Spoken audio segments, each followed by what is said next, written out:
नमस्कार। IAS mains GS fourth जो ethics morals और एप्टीट्यूड सब्जेक्ट से रिलेटेड है।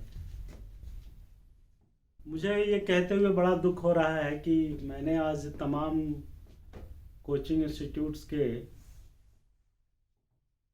प्रश्न और उत्तर का मॉडल देखा और ये पाया कि शब्दों की जो सीमा 150 जहाँ कहा गया है वहाँ लोगों ने 300 शब्द तक लिख डाले हैं। जहाँ पे 250 शब्द की लिमिट दी हुई है वहाँ पे 100 शब्द ही लिख पाए। तो इस तरीके के मॉडल आंसर बताने का कोई उद्देश्य नहीं है। और दूसरा कि जो उसमें पूछा जा रहा है वो सारी सामग्री न लिख करके उसमें जो नहीं पूछा जा रहा है वो सब बातें लिख दी जा रही है। और ये मॉडल आंसर जो है साइट पे यूट्यूब पे दिखाई पड़ता है। अब आप सोचिए कि कितनी अजीब बात है कि ऐसी स्थिति में कैसे स्कोर जो है अपग्रेड होगा, भगवान जाने। खैर, ये मेरी फीलिंग्स थी जो मैंने खुद पढ़ा आज साइट पे, तो सोचा आप लोगों के सामने ये बातें बता दूं। तो इसमें प्रश्न की जो शब्द की लिमिट दी हुई है उत्तर देने की, उस पर ज़्यादा गौर करिए और जो रिलेवेंट चीज़ है उसकी बात करिए। ज़्यादा समय न लेते हुए मैं 2016 के जीएस फोर्थ पेपर जो एथिक्स से रिलेटेड उस पर आता हूँ। और पहला सवाल है इसमें कि स्पष्ट कीजिए कि आचार नीति समाज और मानव का किस प्रकार भला करती है। How ethics ensure social and human well being.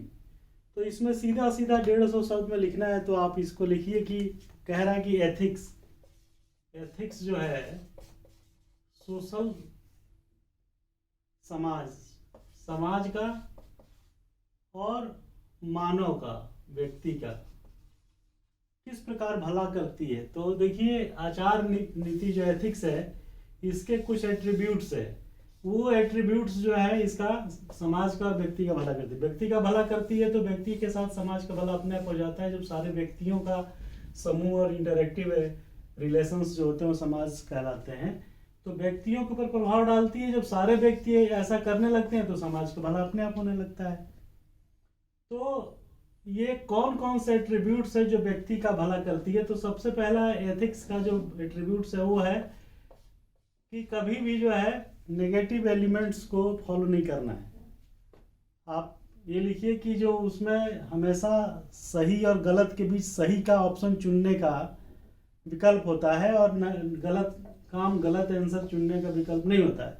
सदा सच बोलो, चोरी न करो, ईमानदार बनो, सत्यनिष्ठ बनो, विवेकशील बनो, पारदर्शी बनो, ईमानदार बनो, लॉयल बनो, भक्तिनिष्ठ बनो। ये सब चीज़ें, अनुशासन में रहो, डेविएंट बिहेवियर मत करो, है अनएथिकल प्रैक्टिसेस जितनी है वो ना करो। तो ये सब एट्रीब्यूट्स को यदि आप फॉलो करते हैं, व्यक्ति फॉलो करता है और ऐसा व्यक्तियों का कई व्यक्ति जब समाज में करने लगते हैं तो समाज का भला होता है। क्योंकि इससे क्या है कि समाज में सॉलिडरिटी बढ़ती है। कैसे बढ़ती है कि जब सब लोग एथिकल काम करेंगे, एथिकल बात करेंगे तो एक दूसरे से बॉन्डिंग जो है मजबूत होगी। जब बॉन्डिंग मजबूत होगी तो समाज का भला होगा, व्यक्ति का भला तो होगा ही होगा।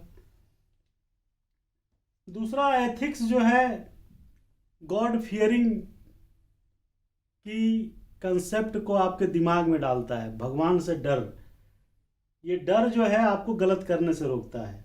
एथिक्स के एट्रीब्यूट्स जो है ये, आप विवेकशील होकर के काम करते हैं। आपको पता है कि क्या सही है क्या गलत है। कॉन्शियस जो है आपका दिल जो है मानता नहीं है गलत काम करने को, तो आप गलत नहीं करते हैं, एथिकल काम करते हैं। पुण्य और पाप का एक एट्रीब्यूट्स है इसका। ये माना जाता है कि आप अच्छा काम करेंगे तो पुण्य कमाएंगे, गलत काम करेंगे तो पाप के भागी होंगे, नरक में जा करके आपको जो है मरने के बाद आपको सजा मिलेगी। तो ये पुण्य और पाप की बात भी इसमें कहीं ना कहीं इनकॉर्पोरेट की हुई है। उसके बाद ये वैल्यू सिस्टम को मजबूत करता है। वैल्यू क्या है? High degree of norms. Norms क्या है कि जो आचरण आप करते हैं वो नॉर्म्स है। जो आप एक्शन करते हैं, जो आप बिहेवियर शो करते हैं, ये सब चीज़ें जो है नॉर्म्स कहलाती है। और जब सेट ऑफ नॉर्म्स बन जाता है, एक समुच्चय बन जाता है नॉर्म्स का, प्रतिमान का, तो उसको मूल्य बोलते हैं, मूल्य, वैल्यू सिस्टम। ये आर्थिक मूल्य नहीं है, ये सामाजिक मूल्य है। प्राइसिंग और कॉस्टिंग में मत चले जाइएगा।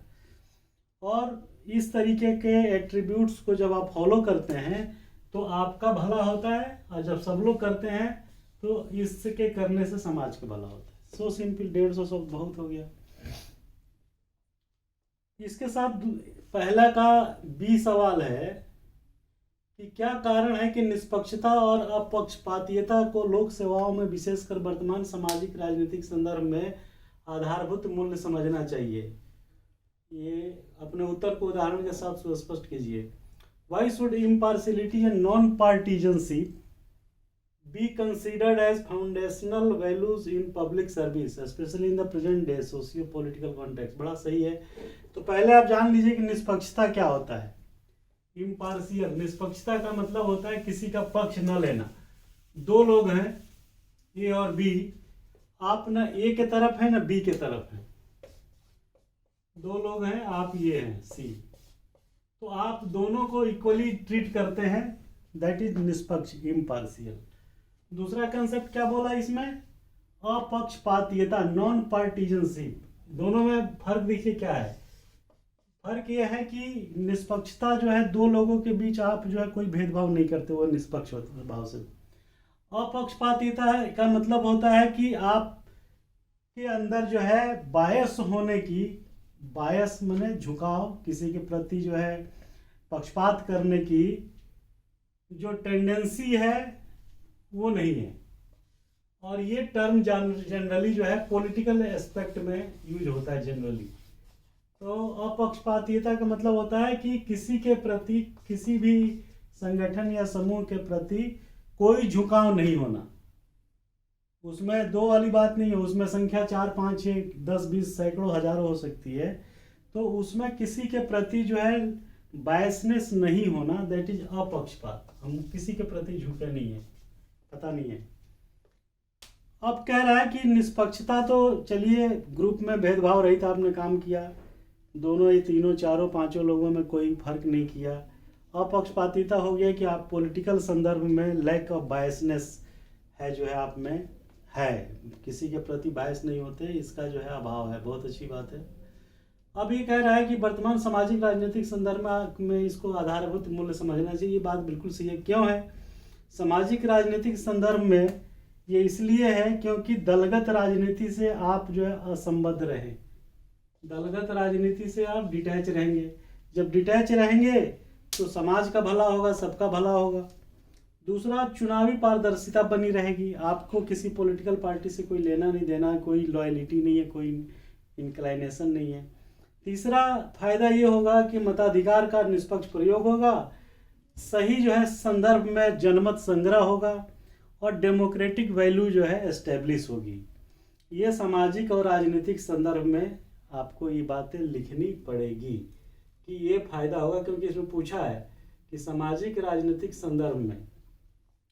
और जब ये सब चीज़ें होगी तो सबका साथ सबका विकास की कंसेप्ट जो है, संकल्पना जो है, ये मजबूत होगी और लागू होगी। वेलफेयर स्टेट बनेगा, कंपोजिट कल्चर होगी, और सामाजिक बुराइयां जो वर्णागत है वो सब भी ठीक हो जाएंगी कि जब आपके मन में कोई पक्षपात ही नहीं होगा किसी पॉलिटिकल पार्टी के संदर्भ में, तो ये सब चीज़ें जो है एस्टेब्लिश होगी। अभी इसमें एक एग्जाम्पल दे दीजिए।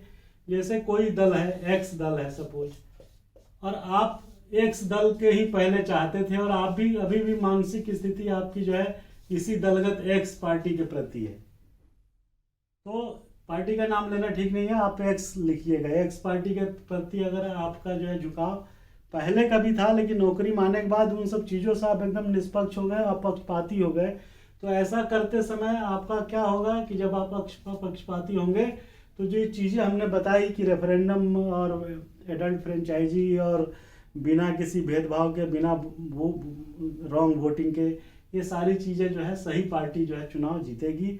और जब सही पार्टी चुनाव जीतेगी तो प्रजातांत्रिक मूल्यों की एस्टेब्लिशमेंट मजबूत होगा और देश और समाज सबका भला होगा। Thank you very much.